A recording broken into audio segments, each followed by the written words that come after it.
Hi guys! For today's rest video, gagawa kami ng Oreo mug cake.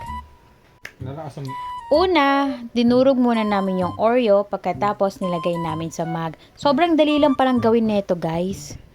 Ayan, dinurog namin siya tapos nilagay namin siya sa mug. Pagkatapos, ganun din yung ginawa namin sa isa. Bali, dalawa pala yung ginawa namin kasi tag-isa kami ng boyfriend ko. Pagkatapos niya, nilagyan namin siya ng 1/4 cup ng gatas. Fresh milk pala yung ginamit namin guys. Kasi yun yung trending, yun yung ginaya namin. 5 pirasong Oreo pala yung ginamit namin dito guys per mug. Yung 4 dinurog namin.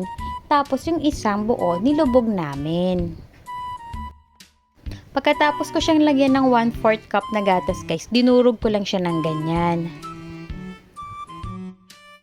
Excited na akong matikman to guys kasi mukha siyang masarap. For sure magugustuhan to ng mga bata. Kaya kung meron kayong kasamang kids sa bahay, try nyo tong gawin.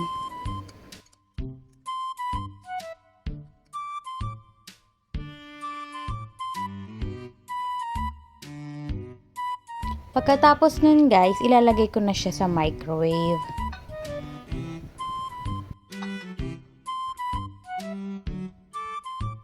I-microwave ko pala siya guys ng 1 minute. Tignan natin kung maluluto agad siya ng 1 minute. Pagkatapos, after 1 minute, ito na siya guys. Tignan natin. Hindi siya naluto ng 1 minute guys.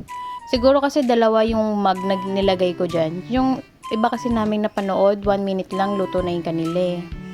So, tinry ulit namin ng isa pang minuto.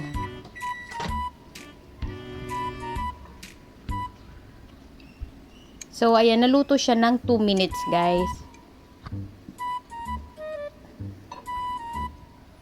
Ayan o, luto na siya, matigas na siya, tapos, fluffy na siya. Mukha na siyang cake talaga. Grabe, sobrang dali lang niyang gawin. Tapos, nilagyan pala namin siya ng ice cream, guys. Kami rin yung gumawa ng ice cream na yan. Cookies and cream ice cream. Masarap siya, guys. Try nyo.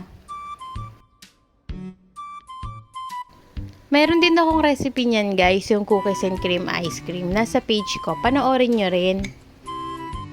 Yun lang. Thank you for watching guys. Follow for more videos. Bye-bye!